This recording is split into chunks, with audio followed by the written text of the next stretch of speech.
फिर वो अल्लाह की नेमतों और उसके फजल के साथ खुश खुर्रम वापस आए।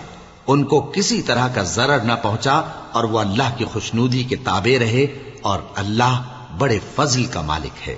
ये खौफ दिलाने वाला तो शैतान है जो अपने दोस्तों से डराता है।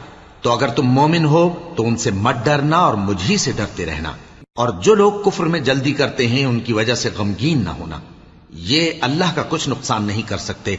अल्लाह चाहता है कि आखिरत में इनको कुछ हिस्सा न दे और उनके लिए बड़ा अजाब तैयार है।